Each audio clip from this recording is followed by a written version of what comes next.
Bapak Ibu Saudara sekalian, waktu kita latihan ritual saya ada makan pisang yang baru keluar dari es, dari kulkas, jadi dingin sekali, langsung saya beringus. Jadi itu bukan karena COVID. Itu yang pertama. Yang kedua, saya mungkin pernah cerita di sini, ada orang kaya yang punya perusahaan besar namanya perusahaan Alibaba.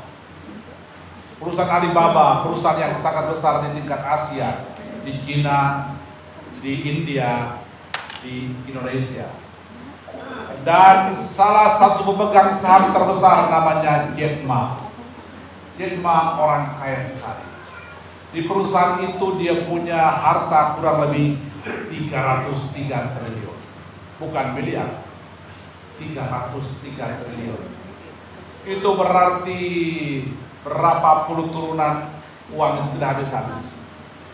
Jack Ma ini ketika itu dia sudah merancang bahwa anak laki-lakinya akan meneruskan perusahaan Alibaba. Tapi ketika dia sudah menimbang-nimbang dan mulai merancang perusahaannya akan diteruskan oleh anak laki-lakinya kena kanker otak. Lalu kemudian anak laki-laki itu mati. Dia kecewa karena dia cuma punya 2 anak, tinggal 1 perempuan lagi. Jack Ma mulai mengalihkan perhatian kepada anak perempuan. Anak perempuan akan menjadi ahli waris dari saham perusahaan Alibaba. Perusahaan Alibaba perusahaan besar dan saham terbesarnya adalah Jack Ma punya. Ketika dia menaruh harapannya untuk anak perempuannya mengalami gangguan pada bagian jantung.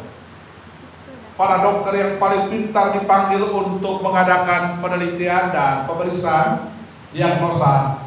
Para dokter bilang ini kelainan sejak dalam kandungan. Karena itu anak perempuan ini tidak akan lama hidup. Karena dengan proses apapun, operasi apapun tidak bisa membantu. Dia akan segera mati. Jack Ma tak masalah, bukan main. Saya punya uang 300 triliun. Tidak mampu menyembuhkan anak laki-laki saya, tidak mampu menyembuhkan saya punya anak perempuan. Nah, lalu kemudian dia kecewa dan dia bilang, kalau begitu saya ini akan mati dan saya akan wariskan kepada istri saya. Istrinya kebetulan lebih muda, maka dia mulai menaruh harapan kepada istrinya. Untuk apa? Untuk menjadi penerus dari perusahaan besar, perusahaan Alibaba. Yang terjadi ketika Jack Ma menaruh harapan kepada istrinya juga kena kanker payudara. Kena kanker payudara. Jack Ma kecewa, bukan main. Kami semua kena sakit yang aneh-aneh. Istri saya juga kena penyakit kanker payudara. Istrinya sekarang sementara menjalani kemo. Tapi ingat baik-baik, yang sementara menjalani kemo hanya memperpanjang waktu untuk sementara. Sementara istrinya menjalani kemo, Jack Ma mengalami sakit, kanker pada bagian pantat, kanker anus. Anda bisa bayangkan, kalau kanker pada bagian pantat itu berarti Jack Ma mengalami kesulitan untuk duduk, untuk berdiri, untuk jalan. Maka dia hanya menahan sakit itu untuk bertahan, untuk bisa memimpin perusahaan, lalu kemudian bisa mengadakan pertemuan-pertemuan, rapat-rapat sesama pemegang saham. Jack Ma stres, ternyata uang begini banyak percuma saya mengumpulkan uang begini banyak. Saudara, ketika Jack Ma kecewa, dia bilang ternyata uang ini tak bernilai, harta ini tak bernilai. Nah, hari ini kita mendengar Alkitab mengatakan kepada kita sekalian bahwa semua yang kita kumpulkan di bumi ini akan dimakan oleh karat dan bunga. Begitu. Jadi, cuma soal waktu dia akan menguap. Dia akan habis. Seorang bapak, dia ketemu saya di Langgur. Pastor, tadi malam saya ada mimpi. Dan mimpi saya dapat nomor bagus. Dia bilang, Pastor, jangan lupa nanti pasang nomor ini. Usuk dengar berita itu, Usuk bilang, jangan buat itu dosa. Saya bilang, dengar Bapak Usuk, Itu namanya perjudian. Pasang token itu judi, itu berdosa. Pastor, saya sudah kasih kepada banyak orang dan mereka dapat uang paling banyak. Saya bilang, apapun caranya mau kasih banyak orang, tapi caranya salah, tetap salah. Nah, saudara terkasih, ada begitu banyak orang yang ketika itu mencari uang dengan cara seperti ini, tapi saya belum pernah mendengar bahwa orang yang pasang token yang kaya sekali, tidak ada. Saya tidak pernah mendengar berita bahwa orang yang main judi yang kaya sekali, tidak ada. Nah, hari ini kepada kita sekalian Tuhan ingatkan betapa yang kita kumpulkan di bumi ini akan hancur. Maka Tuhan bilang kepada kita supaya mulai sekarang kita buat investasi. Investasi untuk apa? Investasi untuk kerajaan Allah. Investasi untuk kerajaan Allah. Alkitab tadi mengatakan, kalau kita buat investasi untuk kerajaan Allah, maka harta kita ada di surga. Harta kita akan ada di surga, sehingga semua yang lain boleh hancur di bumi ini, kita pasti mengalami keselamatan kekal di surga, karena kita sudah menabung untuk kerajaan surga. Nah, salah satunya yang tadi beta katakan, yakni memberikan persembahan terbaik, persembahan persepuluhan untuk Tuhan. Saudara-saudari, saya bicara ini, saya punya ruangan itu ada satu peti kayu yang ketika itu setiap hari, bukan setiap bulan, setiap hari saya dapat duit, orang kasih beta uang 10% Tuhan punya, begitu. Sehingga ketika misalnya ada pastor yang minta, saya mau bangun gereja di sini, tapi saya tidak ada uang untuk beli semen, beli batu, saya bilang kepada boy, buka peti itu, ambil itu, kasih kepada pastor itu, tanpa perlu hitung, kasih saja, begitu. Saya bilang jangan hitung, itu Tuhan punya, jadi ambil saja.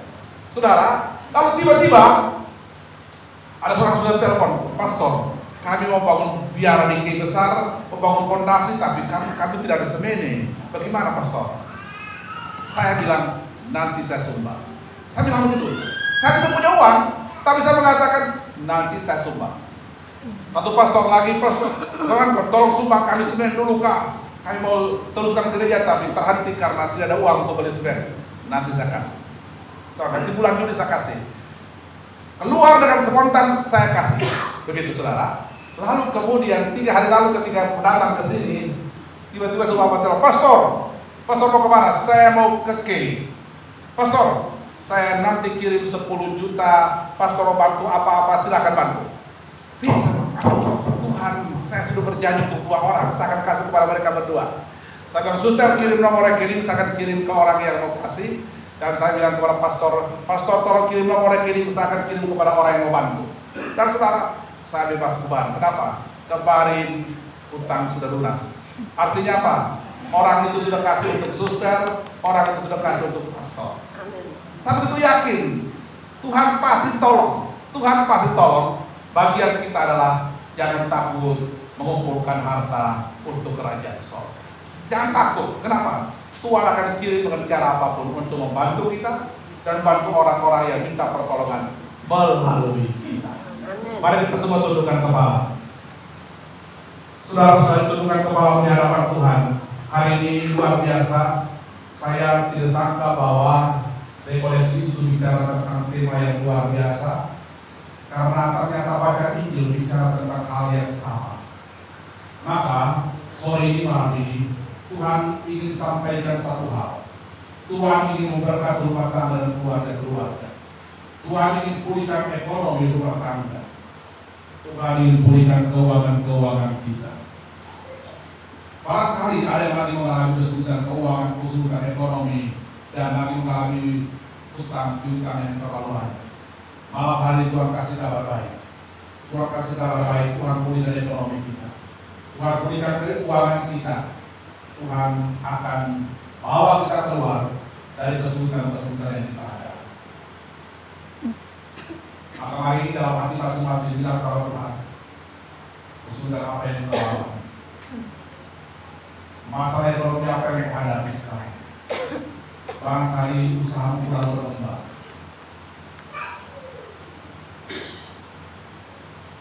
barangkali ekonomimu lagi morak-marik, Barangkali engkau punya masalah hutang-hutang.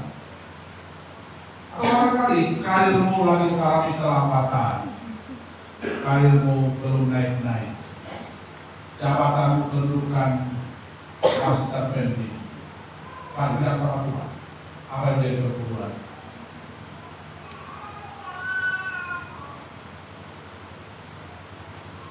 Bapa di surga, malam hari ini kami berdoa untuk mereka umat yang berkumpul di sini.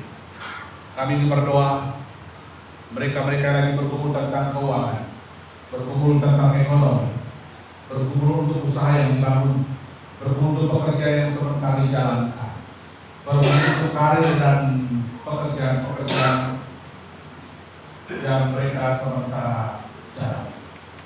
Bapa di surga, datang lawat setiap rumah tangga, setiap keluarga yang lagi mengalami kesulitan ekonomi. Kalau ada di antara mereka yang lagi mengalami persoalan hutang piutang, Bapak selesaikan persoalan mereka. Ambil alih masalah hutang piutang mereka. Karena kami tahu di kayu salib Yesus telah menebus hutang dosa kami, maka hutang-hutang ekonomi juga Tuhan akan tebus. Bapak di surga, bagi mereka yang barangkali lagi mengalami kesulitan keuangan karena kebutuhan terlalu besar untuk anak-anak, karena kebutuhan terlalu besar untuk pengobatan, untuk perawatan, Bapak isi dompet-dompet dan kantong-kantong mereka, isi buku-buku rekening mereka dan berkat-berkat, supaya ekonomi yang saat ini dihadapi bisa teratasi, mereka bisa keluar dari kesulitan yang mereka hadapi. Bapak kami berdoa untuk mereka saat ini yang lagi mengalami pergumulan karena usaha mereka kurang berkembang. Siapapun mereka yang hari ini lagi dalam usaha, entah toko, entah kios, entah warung, atau usaha apapun di laut dan di darat, Tuhan berkati supaya usaha mereka kian hari kian naik, terus-terus berkembang. Kami berdoa Tuhan untuk mereka yang sementara berjuang untuk mengikuti tes, entah tes DPNS atau tes lain. Bapak berjabat tangan dengan kuasa-Mu, mereka bisa lolos dalam tes-tes dimaksud. Kami berdoa untuk mereka yang sementara berkarir di pemerintah atau di swasta. Bapak Saudari, Engkau bekerja di tengah-tengah karir mereka, supaya pimpinan mereka entah di daerah atau di pusat memberikan penilaian yang positif, supaya karir mereka hari dia naik, bukan turun saatnya mereka jadi kepala, bukan. Bapak di surga, itulah doa dan harapan kami untuk saudara-saudara kami, anak-anak yang mengalami kesulitan ekonomi, kesulitan keuangan. Kalau Abraham Kau berkati, kalau Ishak Kau berkati, kalau Yakub Kau berkati, dan Kau bilang perkaranya. Berkati semua yang berkumpul di sini dan bilang perkara-perkara. Demi Kristus Tuhan dan dengan kami. Amin.